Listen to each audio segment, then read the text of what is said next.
Start streaming. And we got this all right. Okay, let me just send the link. Broadcast list. Link for live stream. Copy. Paste. There we go. What does it remind you?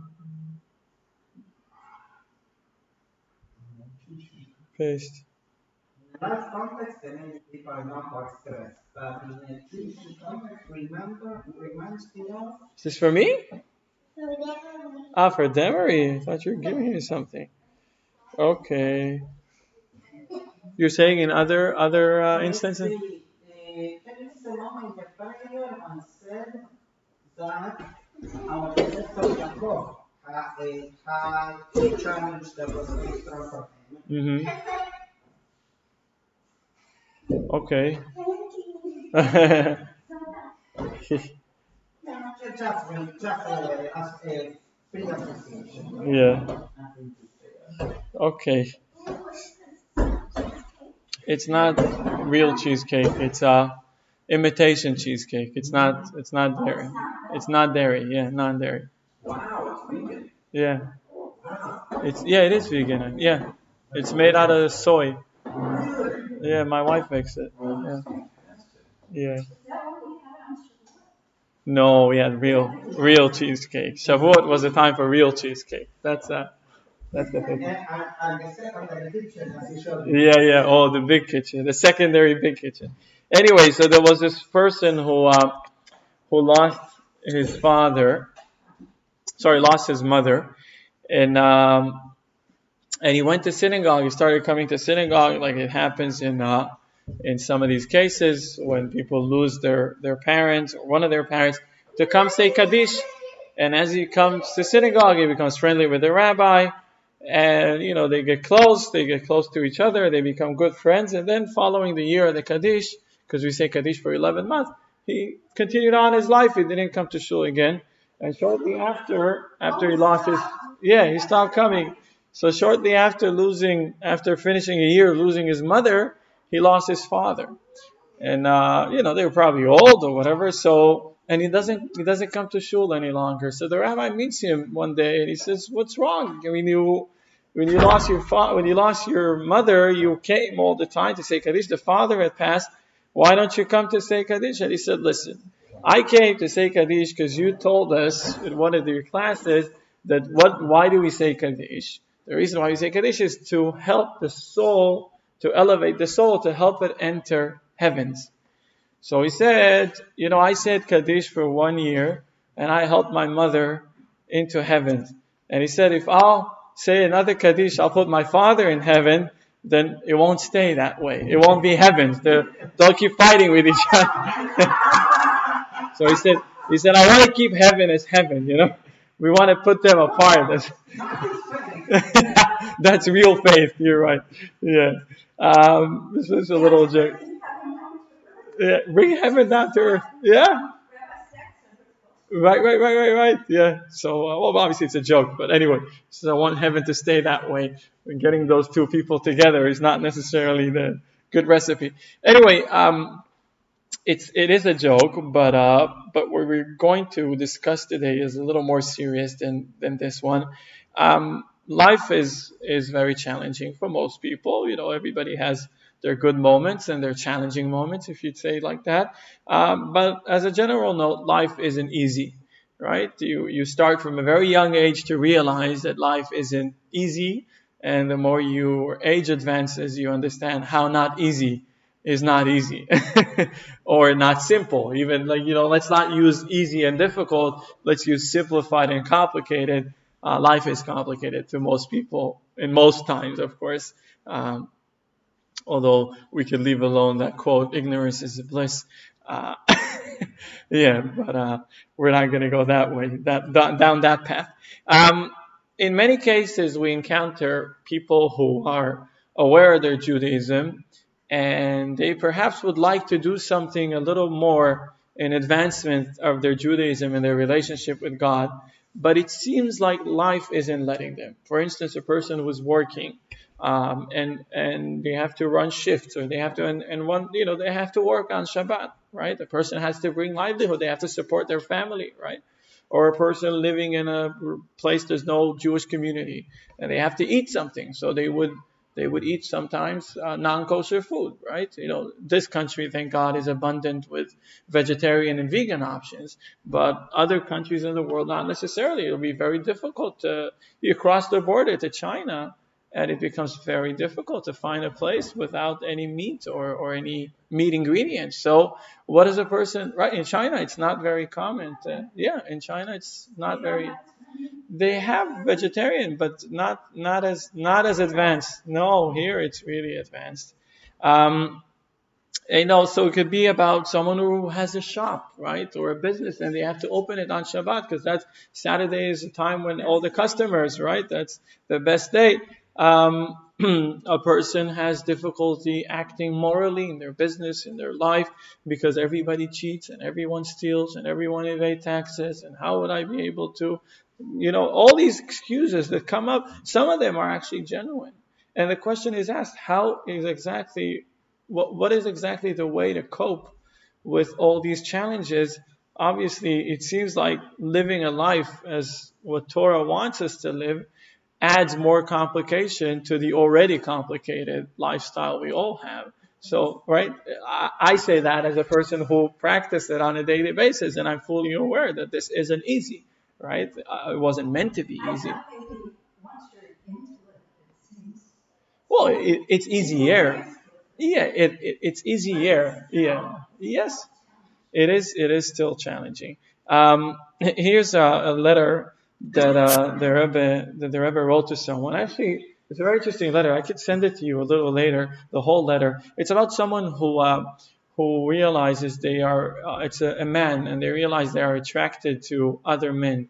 And he writes a letter. This isn't 2,000 years ago. This is 1986. Well, Rebbe writes him all kinds of things, but just took a quote from that letter. While on the topic, I would like to clear up a misconception that has led some individuals into confusion and wrong conclusions. The misconception stems from the argument that since some individuals are born with this problem, it must be a natural thing. Hence, it cannot be designated as a wrong or a sin, and there is therefore no need to do anything to change it, or at any rate, it is not a serious problem at all. The Rebbe refers to this individual, to this case, in a way. I'll send you the whole letter. It's interesting the way the Rebbe relates to it, and he says, yeah, well, a person has an abnormality. I wouldn't call it a problem, but an abnormality. They have some inclination, and the Rebbe compares it to kleptomania, right? People who, yeah, uh, uh-huh. Well, the kleptomaniacs, they would steal things they don't need. Reach extreme of having Yeah. a difficulty not doing it. But it was an occasion which to steal, I don't think anyone's free from that one. Yeah, you could say that. Everyone, at least if not stealing, then coveting, right? You'd see someone, something, and deep within you, you'd wish to have that, or to have exactly like that, or even that thing itself. I say that as natural never implies not a sin. Mm-hmm. Anyway, so what I agree, I take your comment. I'll send you the whole letter. I didn't want to, because it's a little long and it's a little off topic of what. But what I want to take for this letter is that in fact we all have challenges and life is challenging. But the fact that life are challenging or is challenging, life is or are. What do you say? Is, right? Like water, right? Life is challenging. Does not render us to do whatever we want because it's challenging. And we're going to get to that. We'll see how people face the same intersection in our weekly portion. Our weekly portion tells us the tragic story of the spies.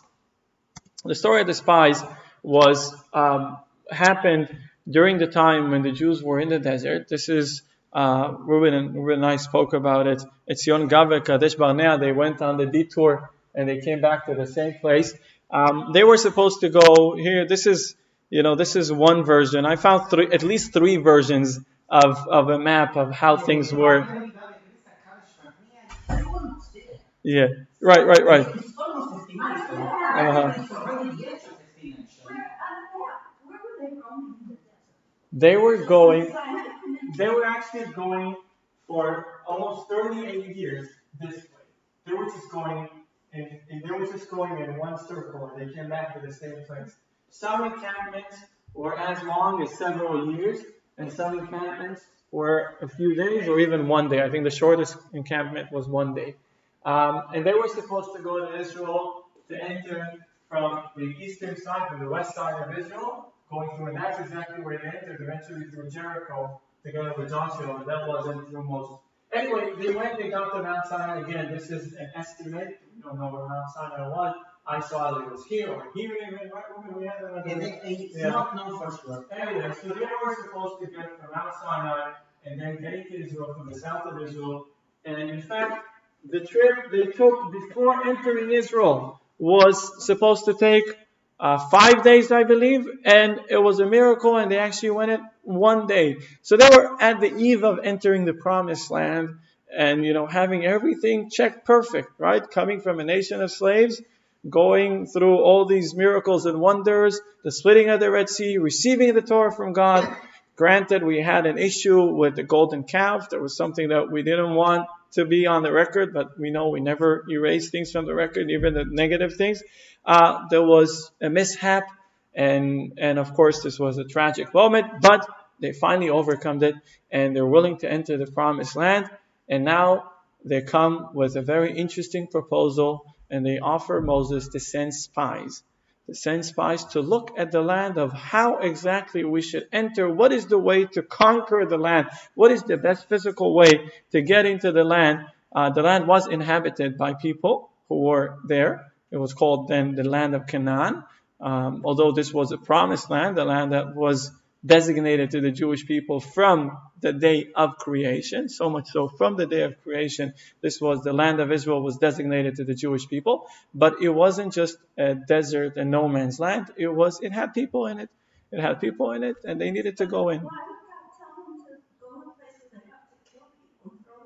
Well, there wasn't have to be. It didn't have to go through the killing part. You could have just let them go, and just Well, the problem was that some, if not all of these people, were heavily infested with idol worshiping, adultery, and all kinds of negative things. And correct. The option was either you join us or you decide to leave. And obviously those who wanted to wage war were also not deprived of that, because that's how the world works. It's nice to have diplomacy, but in real life, diplomacy doesn't really. Yeah, but in real life, we've seen history just from our time of life. Diplomacy wasn't so productive. Because the land of Israel had to be inhabited all the time. The reason was, well, obviously there's a few reasons around it. The reason was that the Jews had to get a place that's already somewhat ready. But you see, when you allow people... Which house? This house? Oh, probably. We live in divine providence, and it was waiting for us. This little basement to turn it into a temporary synagogue. It was waiting for us.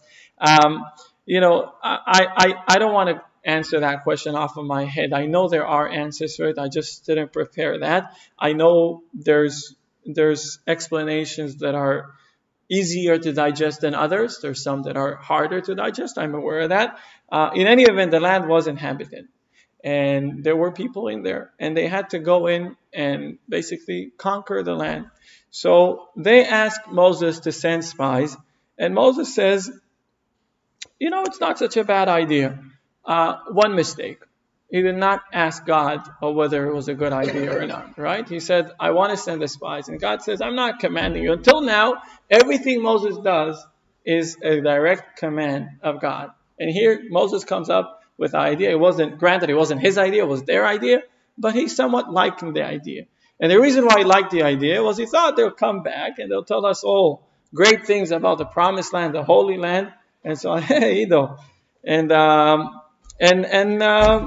they'll find what is the best way to enter, where's the weak points of the people there, how do we conquer them in the best manner? The best manner would be to prevent loss of human life, because there's no interest in that, right? There's no. Moses was talking to God. One of the things we've encountered in this week's portion, we'll talk about it soon, when Miriam and Aaron, the sister and brother of Moses, speak about him, right? So we spoke about it last week in the weekly portion, and they don't mean on saying anything negative, but they comes out negative, and we'll soon see what was their mistake. And God intervenes. It says Moses is not like everyone else. Moses could speak to God whenever he wishes for. So this was a different level. And according to what Rambam says, Maimonides, there was never a human being that ever reached that level, right? That ever reached that level of being able to communicate to God on his intent, on his will, not waiting for messages from God, just sitting there contemplating and waiting. Moses was in a level higher than any human being. In any event, more than Rabbi Shimon? Well, that's a good question. Rabbi Shimon Bar Yochai was a representation of Hashem, of God in this world. It's a good comment, Mandy. We'll probably need to look at it in the same context. Anyway, Moses thought it would be a great idea to send them. Again, it wasn't his idea, but he kind of went with it. It's okay, send the spies, they'll come back. They're going to tell us good news about it is there. The promised land is there. That's what we were talking about all the time. Rashi brings an analogy. I didn't bring it a quote. He says a person who wants to sell a donkey, to buy it or sell a donkey, right? This is considered donkey. Replace it at a new car, a new what is it? BMW, Mercedes, Benz. I don't know. He wants to buy a new car, a new donkey, and he says to the seller, the buyer says to the seller, how's this donkey? It's a great donkey. It's going to work just fine. It will carry all your loads. It will walk for long distances. Low maintenance. Just give it a little bit of water, some hay to eat. And the buyer continues on asking questions, and he says, "What if we go uphill? Is this donkey goes for good for uphill? What if we go downhill? What if the road is not really straight?" And the seller gets into the business. So he says, "If you want, you could just take the donkey for a ride and see how that goes, right?" Now, normally he would say that because he's very confident. He would say, you want, just give it a try. You'll see. You see for yourself, right? So that's exactly what Moses said. You want to go try? Go give it a try. I'm sure it's going to work out. I'm sure you'll love it. I'm definite this is going to work out just fine. And he gives them an instruction. He says, I want you to look at the land, and I want you to see the people. And let's look at the verse, right? Moses sent them to scout the land of Canaan. He said to them, go up this way in the south and climb up the mountain. You see what kind of land it is, and the people who inhabit it. Are they strong or weak? Are there few or many? And what are the cities in which they reside? Are there camps or fortresses? What is the soil like? Is it fat or lean? Are there any trees in it or not? He gives them a few questions about the country, about the land. And unfortunately, 40 days go by, and they come back with good news, but mostly bad news. They start with good news. They reported back, we came to the land which you sent us, and it is flowing with milk and honey. And this is its fruit. They brought those gigantic fruits. Israel had big fruits, so much so that they had to carry a trove of grapes. Trove? You say trove? Trove of grapes? What? No, 10 people. 10, right? 10 people to, no, 8 people. 8, and the Yoshua got a grape trove. What is it called? All the grapes together in that shape. What is it called? Cluster. Sorry. And one took a fig. A person took one fig, and another took a pomegranate. What was it? Yeah. And Joshua and Caleb didn't take anything. There were 12 people, each one of each tribe. Anyway, they come back and they see these enormous fruits. It wasn't only big; they were also very tasty. But, however, the people who inhabit the land are mighty, and the cities are extremely huge and fortified. There we saw even the offsprings of giants.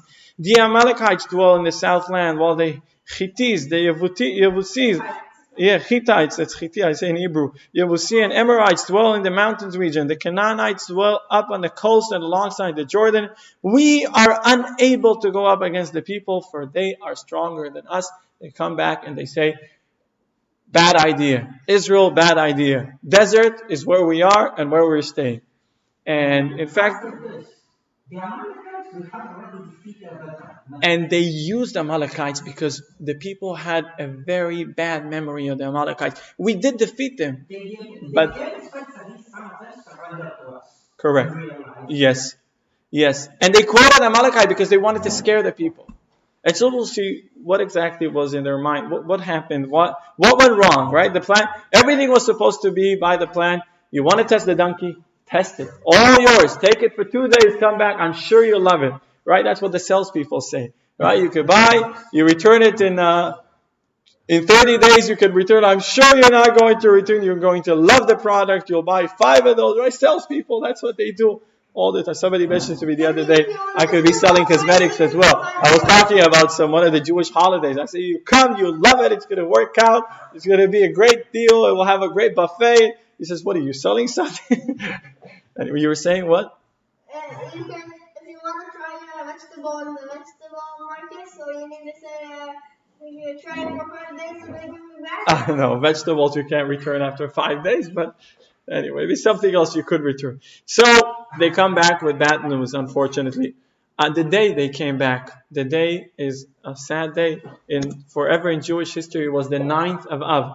And in the 9th of Av, I'll tell you what happened. We know years later, at the same day, two temples were destroyed. On the same day, 430 years apart from each other, they were destroyed. No, 430 plus 70, 500.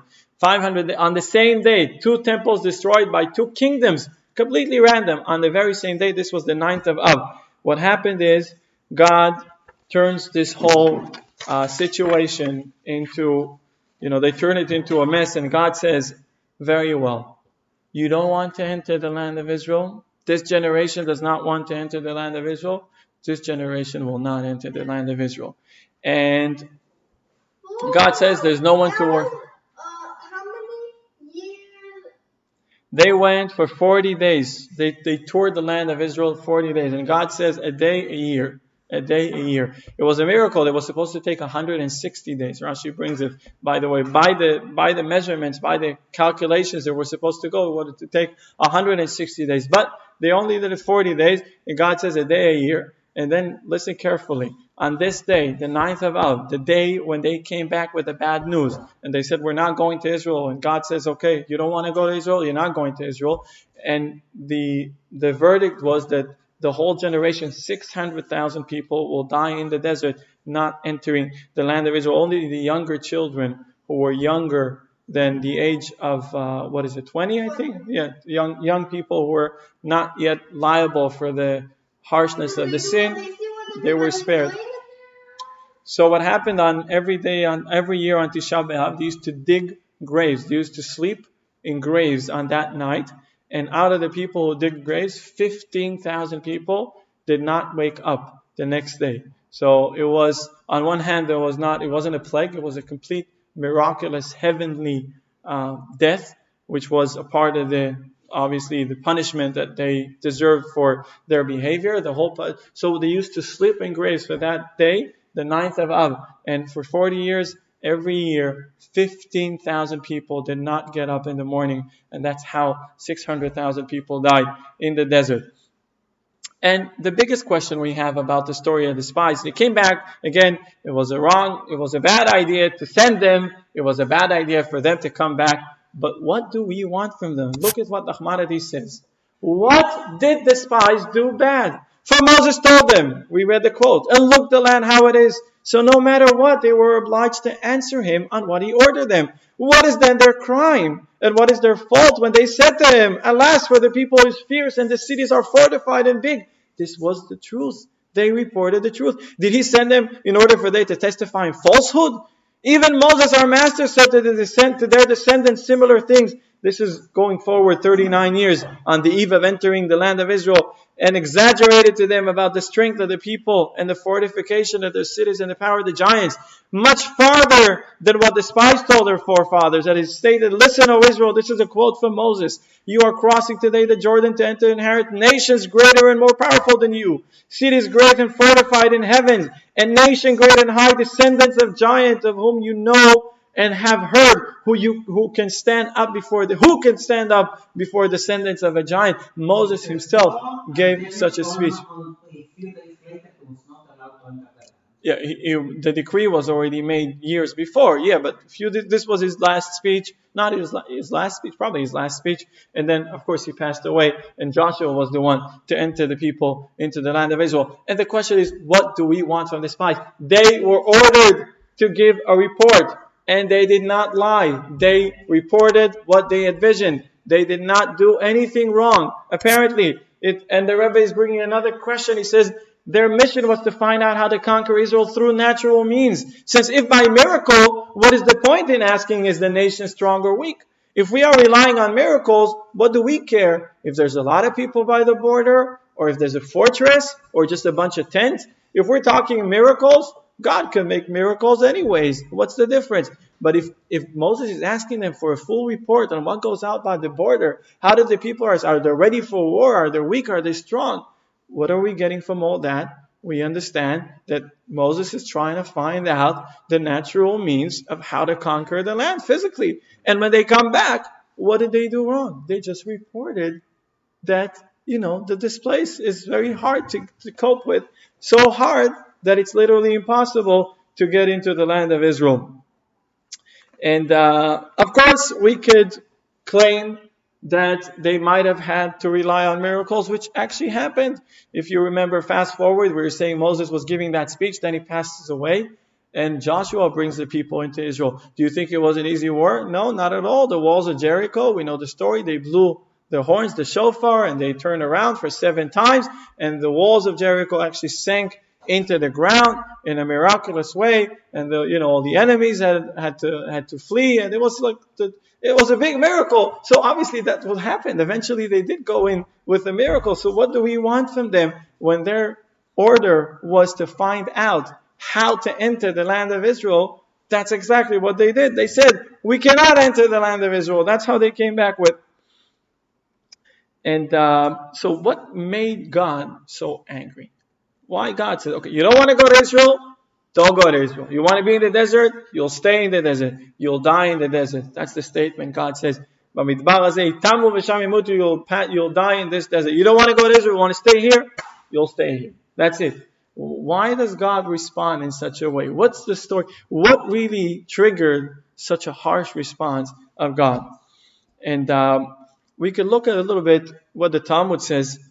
Some of the statements weren't so innocent of the spies. It wasn't just reporting what we saw. Let's look at what the Gemara says in Tractate Sotah. The verse continues, but the man that went up with him, with Caleb, said, we are not able to go up against the people as they are stronger than us. That's a quote from our holy portion. Rabbi Chanina Bar Papa says the spies said a serious statement at that moment. When they said they are stronger, do not read the phrase as stronger than us, mimenu, but rather read it as stronger than him, mimeno, meaning that even the homeowner, God, is unable to remove his belongings from there, as it were. The spies were speaking heresy and claiming that the Canaanites were stronger than God himself. So the word mimeno, in Hebrew it's literally the same word. Mimeno, it means from us. Mimeno, it means from him. It's actually almost the same word. You can actually read both words at the same way. So the spies were talking about they're stronger than us, but they were actually, their subtext was that the people there are stronger than God. Now let me ask you, what in their mind, what could cross their mind that they would think that there are people who are stronger than God? There's something that they saw, there's something that they witnessed that was not natural. What could trigger them to say, The spies themselves, they died also? yes, of course, the spies died first. They died in a very harsh way. Joshua and Caleb were the only ones. Joshua and Caleb, right? Nanti is right. When mentioning the spies, we should mention. It's worth mentioning there were 12 spies, but 2 of them came back with good news, only good news. Joshua and Caleb. They said, you're just talking nonsense. We could go in just like we passed through the Red Sea, just like we went through Pharaoh, just like we did everything now. We could just go because that's God's instruction to us. And we're sure that we could go up and get to the land of Israel. Some people that were Caleb and Joshua. What? There's some people that said like Caleb and Joshua. Out of the spies? No. The people of Israel? Yeah. Very little people believed him. Most people believed the spies and started crying. Not only did they start crying, they started blaming God and blaming Moses. Why did you take us out of Egypt? We could have stayed there. Or maybe we were servants, we were slaves, but at least we were alive. But here with this situation, we're going to go into the land. It will be a bad idea and we'll all die. What? This week we read, I remember we with Islam that they wanted to go back to Israel and it was written there that To Egypt, not to Israel. They wanted to go back to Egypt. Yeah. because they said We remember what we got in Egypt for free, right? So what is it? What is it that made them say such a harsh statement that the people there are stronger than God? Let's see what they saw there. Here's a quote. There we saw the giants, the sons of Anak, descended from the giants. In our eyes we seemed like grasshoppers. In our eyes we seemed like grasshopper, and so we were in their eyes. They said, we have seen something unnatural. We have seen giants. And soon we'll see what Rashi says about this. Just a picture I found online. Don't look at it too much. Anyway, I just wanted a little visioning. Rashi says, what is the word giant? Hebrew Nephilim. Giants, descendant from Shem Chazai and Azael. Reuben, you remember Shem Chazai and Azael, who fell from heaven in the generation of Enosh? And let's look at the quote from Talmud. Yoma 67, the school of Rabbi Ishmael taught Azazel is a mountain where we throw the goat in Yom Kippur. Azazel is so called. No, it's a mountain. Avodah par excellence coming out of that. Azazel is so called because it atones for the actions of Uzzah and Azael. These are the names of sons of God who sinned with daughters of men and thereby caused the world to sin during the generation of the flood. So this is a little mystical. I hope you'll excuse me if I'll brief you a little bit about the mysticism of this matter. There's a very interesting statement in the beginning of Genesis where Shem Chazai and Azael were actually two angels. Originally there were two angels, and the angels saw the people are acting in a corrupt way. Remember the great flood. What brought the great flood? The people were very corrupt. They were bad to each other, and God said, we have to wash it and start again, a hard reset, right? Erase everything, erase and rewind. We have to start again. This wasn't too long after the creation. People were doing crazy stuff. There were two angels, and they said to God, before you wash away all the people, before you do the hard reset, let us go down. Maybe we'll manage to do something to convince the people not to further sin. Maybe we'll manage to bring them back from their astray. And God says to them, just like the human beings, the people have fallen and had failed, you also might fail in that mission. And in fact, they didn't have any evil inclination. They were angels, right? So they said, okay, we have nothing to worry about, right? Remember we talk about it on Shavuot. Angels don't have evil inclination. In fact, what happened was that these two angels came down and they saw the daughters of men, which is women, basically. And they saw kitovot hena, for they were good. This is the quote of the word in Hebrew, but good means beautiful, good means sweet, good means everything good can mean, right? So they saw the daughters of man that they were good, and in fact they mate with the daughter of men, with women.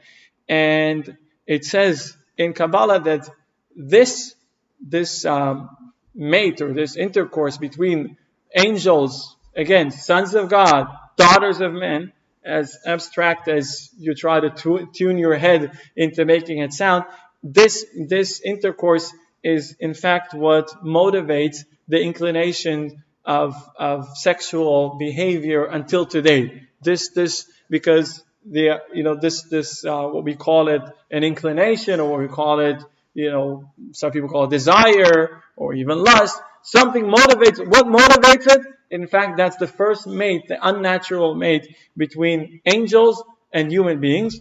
And in fact, not only did they mate with the human beings, they actually had children. They had descendants. Who are these descendants? Those are the people that were in the land of Canaan. And here, listen to this. That gets even better. We know And the people who went to Israel also knew that they studied Tanakh.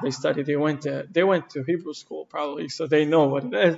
They know there was a great flood, and everyone died besides Noah. Right? Noah survived, and he took with him, a male and a female of all animals. And after the great flood, the year of the flood, then they started multiplying, and that's how we have human beings, right? Because no one survived. But these people, in fact, survived the flood. These giants, we're talking about the time before the flood, right? Those angels descend to this world before the flood. They thought, what? Yeah, Og was also a part of that story, but that's a different part. Anyway, they came, again, these angel descents to this world before the flood, telling God, hold up with the flood, give us a chance to fix things up. Instead of fixing things up, they mess things up for themselves and for the whole world. But guess what? They survived. Their descendants survived. They survived, appears to look as if they are stronger. The giants were descendants of angels who fell from heaven, but nevertheless they did not die in the great flood, even after God promised to wipe out all existence. This showed the great power of these giants, that even heavenly retribution could not beat them or could not win them. So we're talking about the spies going into Israel. This is not just seeing some soldiers and coming back says, guys, we're not going to win this war. They're seeing these supernatural creatures that appears to date back years and years, and they're not supposed to be here. They're not supposed to be anywhere. They're supposed to be dead because everyone died. All that mishap ended, as according to our version, with the great flood, and then starting rebuilding of humanity from Noah and his family. But they go into Israel and they see these supernatural creatures, and that brings them to the conclusion there's a power here, there's a force here that appears to be even stronger than God himself. And that's why they come back. The non-Jewish people became, look, it's because all the Noah's sons, I think they were after Abraham. No, Abraham was after Noah. First there was Noah, and then Abraham later. You learn it in Pirkei Avot, right? You need to learn it. You didn't learn it, you'll learn it. I think she probably the third one. Probably the third. So you have to make advancement. You want it to continue. Okay, so that leads us back to the question, what do we want from the spies? Not only they came back and they reported what they saw, they visioned something that was out of this world. And what did they do? They came back and they articulated it. They relayed what they saw. They just said, this is crazy what we see. We saw creatures that are stronger than God, appears to be. So what do we want from them? What is this whole harsh punishment? Oh, you want to stay in the desert? You'll stay in the desert and you die. What could they do different? How could they act differently after what they were ordered to do, what they did, and what they saw? So we'll try to answer this. There was one of the Hasidim. His name was Rabbi Shimshon Mishivtovka. Anyway, it's a place in Ukraine.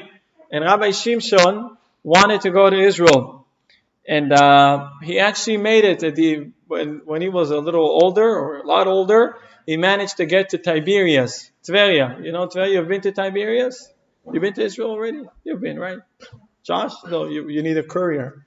I'll send a package to Israel. I'll call you. Just tell me which number to call, and I'll get you a ticket to go there. I'll give you an empty envelope. You want, and I'll tell you open it and you bust it when you get to Tel Aviv airport. Anyway, so he went to Tiberias, and before he went to Israel, he lived in Ukraine. It was today's Ukraine. Back then, you don't know what country it was, if there was a country there to begin with. And he decided, what? This is about 250 years ago or so, yeah. And he decided to go first to Israel before moving there, going to see how it's like. Similar to our story, he wanted to go see how it's like. And he actually went to Israel. He made it to Israel. And, he toured around and he decided he wants to settle in Tiberias. And then he went back to bring his family and his belongings and everything he had. And of course, he wasn't by himself. He took with him a few people, some disciples, some people that are close with him. And when they made the journey back home, just before he entered his city, he decided to go into an inn, a hotel, or whatever that is, and stay there for a few days, and only then go back home. And when the people who were with him asked him, what are you doing? You went to Israel, now go back home, tell them the good news. And he said, well, this was a very long journey. And when you come back from a very long journey, you seem, you're fatigued, right? You're tired and you're disoriented and you're probably hungry and you're annoyed. And, I don't want my family and my relatives to get me an image of the way of a person who just came back from Israel and I look like a piece of garbage, right? I don't want that to be their first impression, right? You say you don't get a second chance to make a first impression. I am the impression of Israel for these people now, of the Holy Land, of the Promised Land. I want to make sure to get home with a bright smile, with someone who just slept for a day or two and ate a good meal.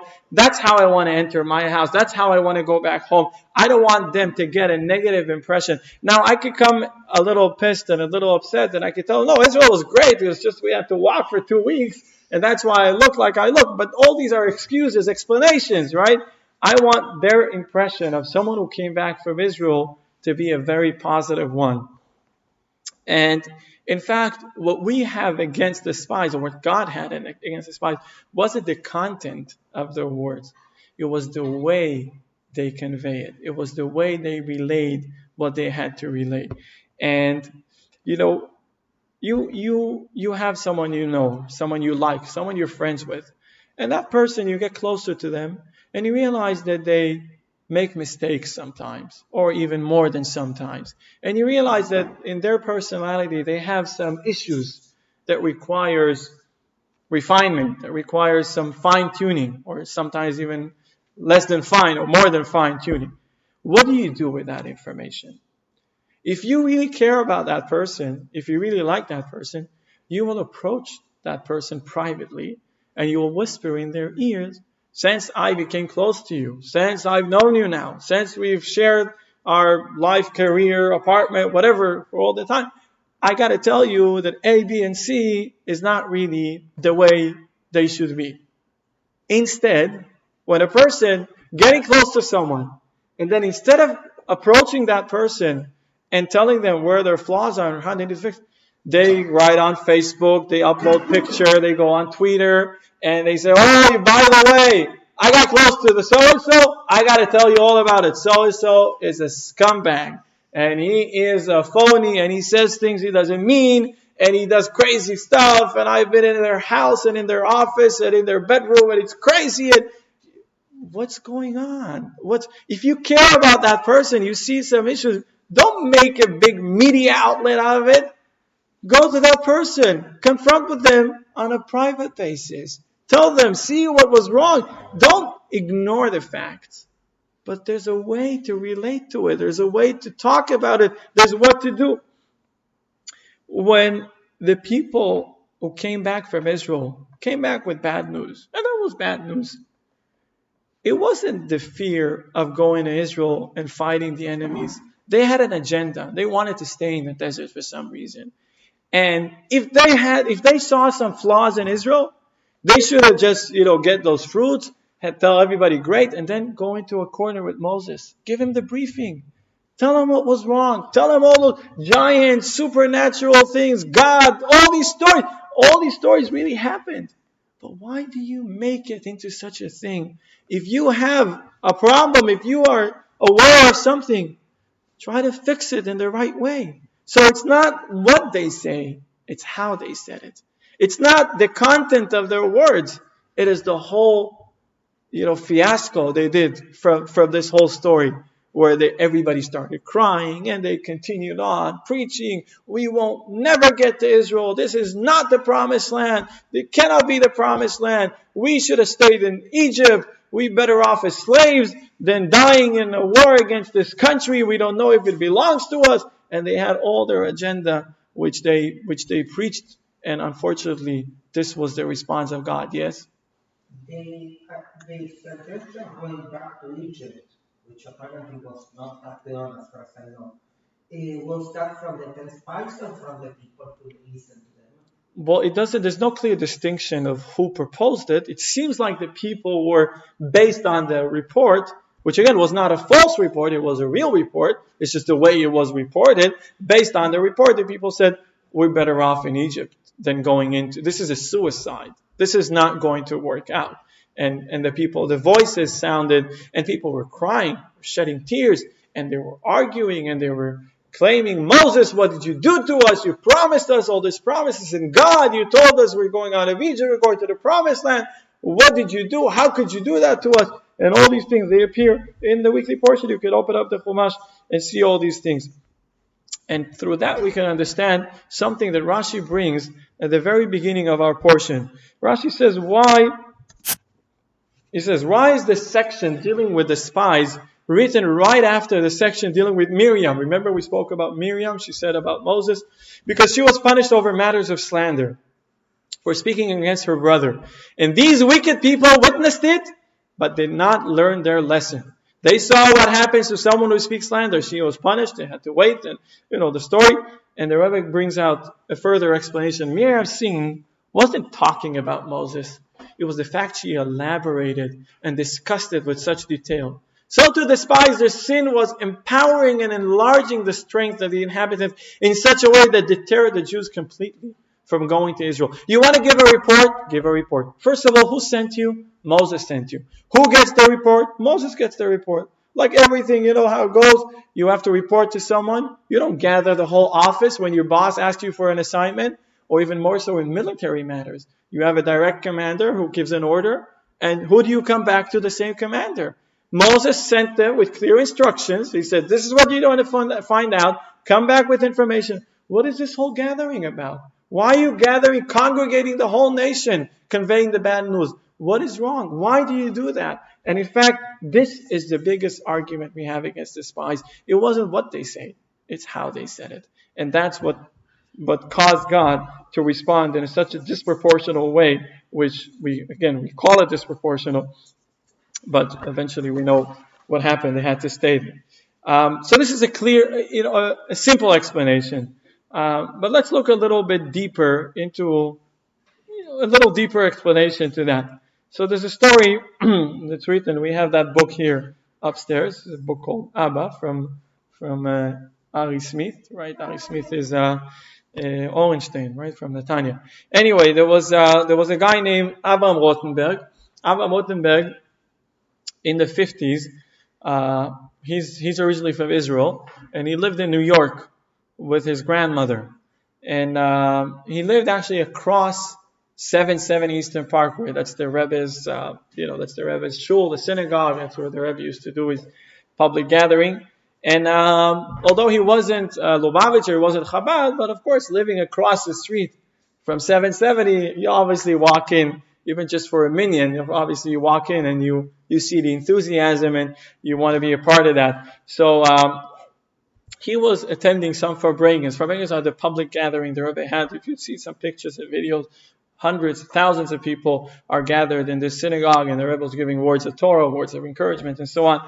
And one of the Farbrengens, he happened to sit in a place that he could actually hear, not what the Rebbe says publicly, but even privately. What happened is that the Rebbe used to speak publicly, and then there was a pause with melodies, right? They start the nigun, and during the time of the melody, people would approach individually and would communicate with the Rebbe, some asking for a blessing, asking for advice, getting orders of some things that need to be done. And he saw that there was a guy named Yaakov Lipsker, and he owned the grocery shop in Crown Heights, the grocery shop. This is the 60s. You don't get Costco supermarkets. It was a grocery shop, the kosher grocery shop. And he saw how this Lipsker approaches the Rebbe with a cup of vodka or whatever that is, saying l'chaim, asking for a blessing. And he tried to hear a little further what goes on, and he hears that Lipsker, the shopkeeper, is not asking for a blessing for himself, but for a friend of his. And he says, what do you need? The Rebbe is asking. He says, this individual needs a blessing for livelihood. He's having a hard time financially and he needs a blessing, that things will work out better for him on the financial matters. And the Rebbe says, why does he need a blessing with financial matters? He has enough to live with. But, and that's what the Rebbe comments, I suggest he has a problem that he's used to borrowing money and not paying it back. Some people have, it's not in the 60s, some people have that custom until today. You lend them, they need something, you lend them, not necessarily money. You lend them something, an iPhone cable. I gave it to you as a gift, don't worry. You remember that one? You wanted to lend it. I said, don't take it as a gift. I know it's not coming back. Anyway, some people have that bad habit of borrowing stuff and not necessarily returning the same stuff, or be that money. And he says, so the Rebbe says, I'll tell you what the blessing is. You'll pass it through. And he takes a serious resolution to stop borrowing stuff or money from people. Everything is going to work out for him financially. So this Rothenberg, again, which was a young guy living with his grandmother for 2 years in New York, hears this conversation. And it actually gives such an impression on this fellow that he makes a resolution. He was a young guy. It wasn't such a big deal for him, that he would never, ever take a loan from anyone in his life. Okay, we'll continue on with this guy's life. Although this was said to an individual about an individual who, again, had a bad habit of borrowing and not paying back, or borrowing and not returning, nevertheless, he realized that a blessing from God could come if a person doesn't borrow anything. Manage with what you have, just the way it is. He was a Ger Chassid. He was Chassid Gul. Gul, it's another Chassidic sect. Well, I think the biggest one, Chassid Gul. And he married, he had children, and time has come to marry off his kids. So one wedding he managed to pull it through, but there's usually 10 kids or even more. You do one wedding, and next thing you know, you need another wedding, because they get to 19, 20, 21. These are the ages that normally you marry your kids. So the first wedding he managed to do. The second wedding, it was very hard for him, but he still managed to pull it through. For the third wedding, he was completely broke, and he knew he had to marry off his son. Yeah, it was his son. So his wife, his friends, take a loan, pay it back a little later. You're a working person. We know you work. We know you're just lacking some cash. Here's some cash. Return it in a few months, in a year or so. We'll give it installments. Everything is going to work out. You're an honest man. They asked him to take a loan, but he remembered when he was younger, he made a decision. No loans. Forget it. It came to a situation that it was the morning of the wedding, and this individual committed to marry off his son with another girl, and he has no money to pay for the wedding. Not only to pay for the wedding, he was saying about there was a bus. There was a bus that was supposed to take the people from Yerushalayim to Bnei Brak, or Bnei Brak to Yerushalayim, whatever. A bus that's supposed to be, so normally when you have families on several sides of Israel, they want instead of everybody driving their cars, you arrange a bus, and then you have to split the payment with the other party. He did not have enough cash in his pocket to pay for the bus, let alone the wedding and all the other expenses. And he was wearing his hat. The day of the wedding, you wear a special hat. It's called spodik. And if you have a spodik, right? You know what that is.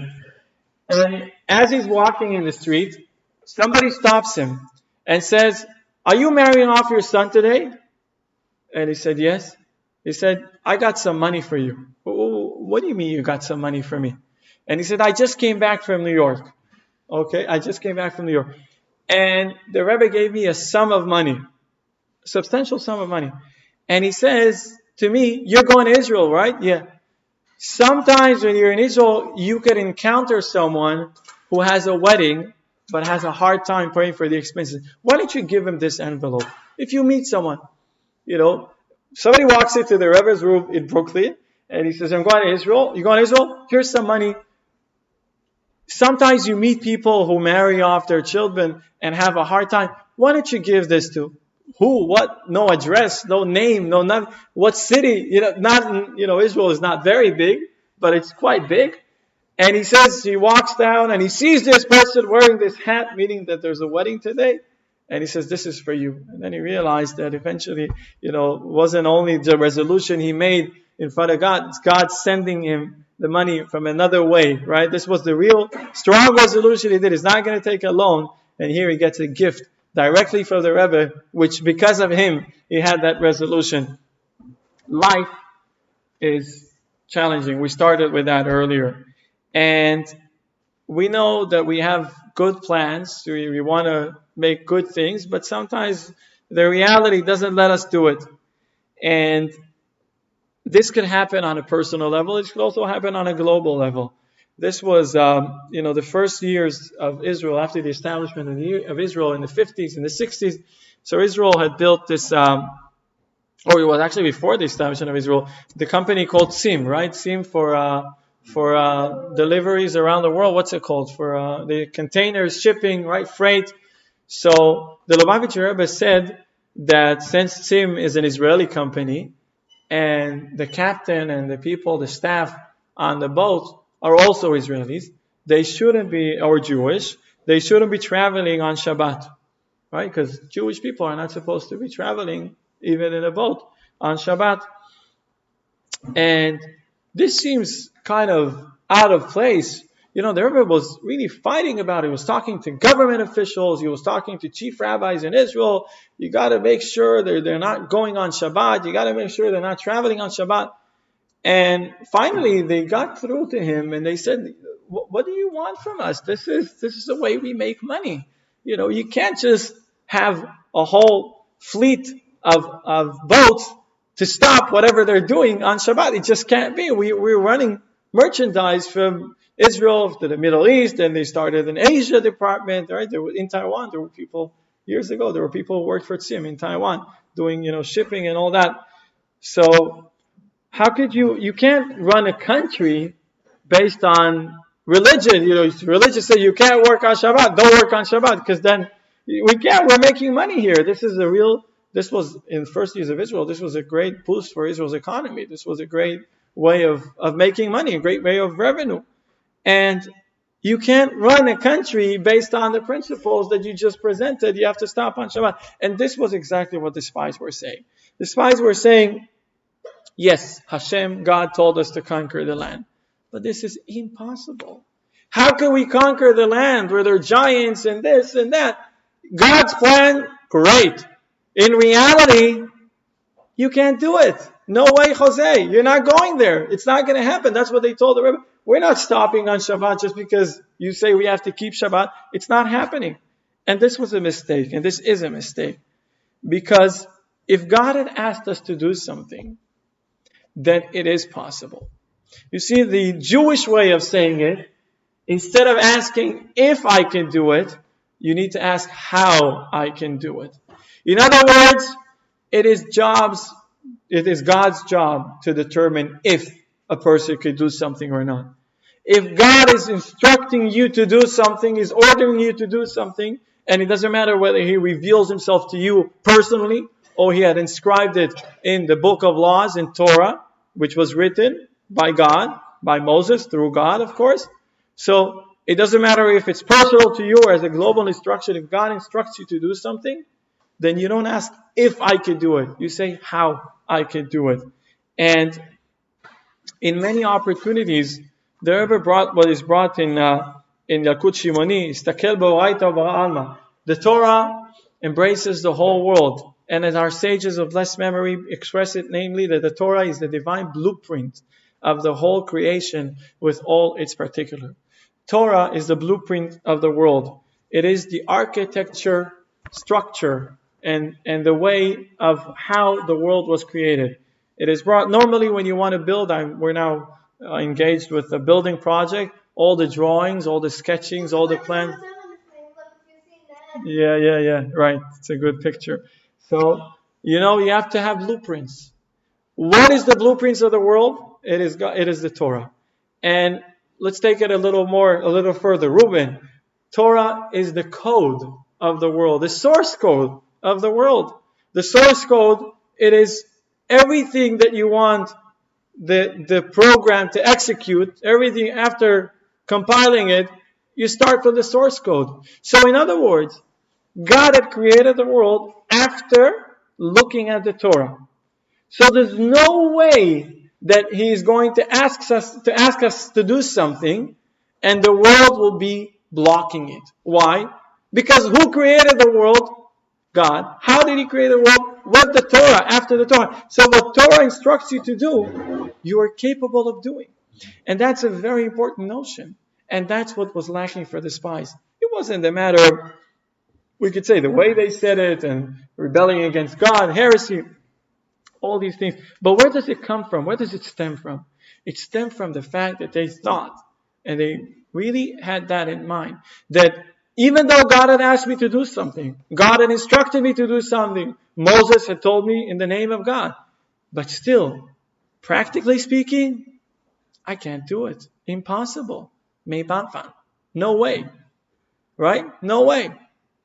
That's a mistake. There is no such thing. You don't ask if I could do it. You ask how I could do it. That is what we want us to do.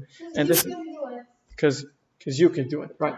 The instruction we could derive from the story of the spies in the general note is a general one that relates to all matters of Torah and mitzvot. It is fundamental to know that since the commandments stem from God Almighty Himself, it is obvious they are relevant and doable, as God does not ask us to do something we are incapable of doing. Even a human being will not instruct something that is impossible to do, let alone when creating something with specific targets in mind.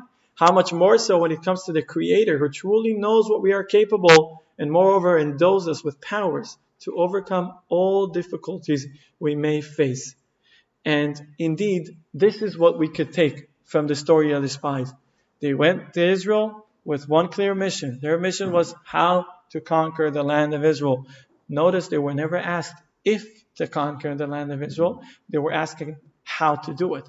They came back and they said, we cannot do it. That wasn't a question.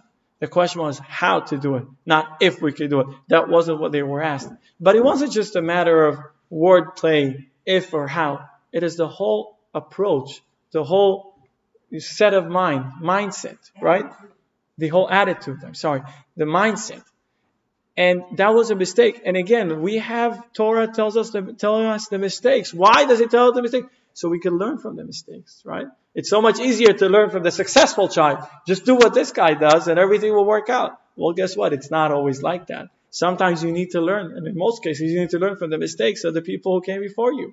So the mistake of the spies was a misconception they did not realize. That if they were instructed something by God through Moses, and they were told that this is their mission, they needed to come back and relay how they could conquer the land. Once they have failed that mission that triggered such a response from God, God says, I can't work with you guys. This is not what you came here for. This is not what we want from you.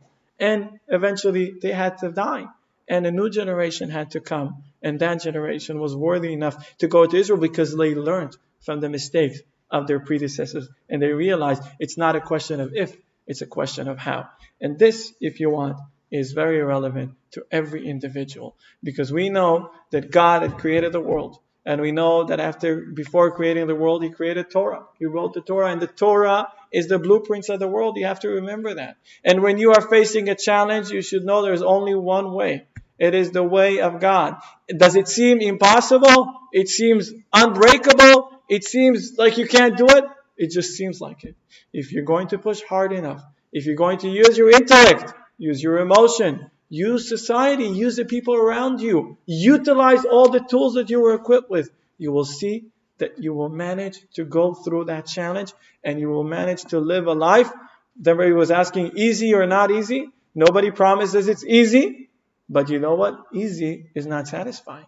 Something is easy come, easy go, right? It's too easy, right? We say too good to be true or too easy, not real, right? Not real. It's difficult, it's meaningful. It's something you toil, something you work hard on, something you appreciate more because you had to invest an effort in attaining. There was a chassid from Kiryat Malachi, still alive. I know his son actually, Heber. He was asking the Rebbe. He has a bunch of kids, and he's asking the Rebbe some, question. He says, "How could I cope with all? I have to work. I have to be with family. You asking me to go also spread Judaism and lay tefillin with people, and my wife needs me, my kids need me, my boss needs me. How am I going to handle all that? So the Rebbe told him, first make sure to tell yourself, I am capable. Everything else becomes easier following that. First, you have to know you're capable. If God had put you in a situation, But that's what he said. He said, how can I do it? so I'm first, not it. he didn't ask how. Maybe he said, I can't do it. So first say, yes, I could do it. Now find out how. You need to find out. Nobody's going to tell you the way to work with your life. You need to find out because you're using your tools, the tools that God had equipped you with. So first of all, telling yourself, I'm capable. Second thing, and there's another saying, right, where we, this, don't tell God, you know that saying probably, how big your troubles are. Tell your troubles how big God is. Right? It's an interesting saying that I was encountered. So after you understand the principle is that you are capable. If God had put you in a situation, that means you could come out of the situation. Is failure out of question? Not necessarily. Sometimes we fail. Sometimes we learn from our failures. We learn from our mistakes. We know how to do better. Doing a mistake once is okay. Doing the same mistake over and over again it means something is wrong with our cognitive skills of training. We can't train ourselves right. And that could also happen. So we have friends, we have people who care for us, people who like us, people who know who we are, that we could take advice from and have help with. So God puts you in a situation. It seems difficult, it seems impossible. You should know that it is not the case. If God had put you in a situation, you're able to withstand that challenge and you're able to do what is right according to what God tells you to.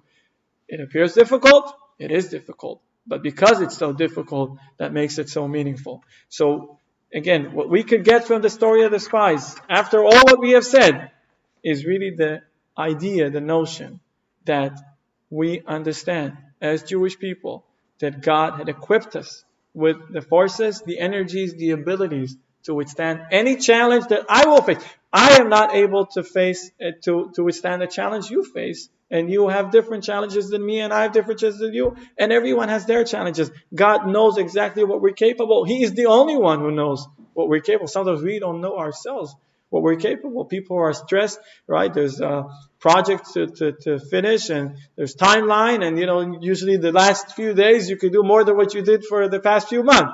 So what does it mean? It means that you're capable of doing much more than what you thought you could, right? There's a challenge that's really important for you. You really want to prove yourself, or there's a really big goal that's waiting for you at the end. You'll do everything that's possible. You don't even know what's possible until you do it. And the same applies, and even more so in our spiritual lives. How much more so God is there with us and accompanying us, escorting us, and helping us. So yes, indeed, challenges are here. Challenges are everywhere. There's no life without challenges. But these challenges, we also know we are capable of withstanding, and we will get to the right place when we need to. Anyway, this is it for now. Uh,